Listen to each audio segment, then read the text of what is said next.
அஸ்ஸலாமு அலைக்கும் வரஹமத்துல்லாஹி வபரகாத்துஹு. ஜும்ஆ தொழுகைக்குப் பின் பாவ மன்னிப்பிற்காக நபிகள் நாயகம் ஸல்லல்லாஹு அலைஹி வஸல்லம் அவர்கள் கூறியவை. ஜும்ஆ தொழுகைக்குப் பின் நாம் ஓத வேண்டியவை. பிஸ்மில்லாஹிர் ரஹ்மானிர் ரஹீம். சுப்ஹானல்லாஹில் ஹலீம் வபிஹம்திஹி. இதனுடைய பொருள்: மகத்துவம் மிக்க அல்லாஹ் பரிசுத்தமானவன், அவனது புகழைக் கொண்டு புகழுகிறேன் என்று 100 தடவை ஓதுபவரின் 1,00,000 பாவங்கள் மன்னிக்கப்படும். அவருடைய பெற்றோர்களின் 24,000 பாவங்கள் மன்னிக்கப்படும் என்று நபிகள் நாயகம் ஸல்லல்லாஹு அலைஹி வஸல்லம் அவர்கள் கூறினார்கள். இன்ஷா அல்லாஹ் நாம் இந்த துஆவை ஓதி பயன்பெறுவோம். மற்றவர்களுக்கும் ஓத எல்லாம் வல்ல அல்லாஹ் தஆலா கிருபை செய்வானாக. ஆமீன்.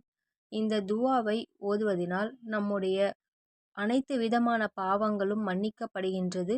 நம்முடைய பெற்றோரின் பாவங்களும் மன்னிக்கப்படுகின்றன. இன்ஷா அல்லாஹ் நாம் இந்த துஆவை அதிகமாக ஓதி பயன்பெறுவோம். அஸ்ஸலாமு அலைக்கும் வரஹமத்துல்லாஹி வபரகாத்துஹு.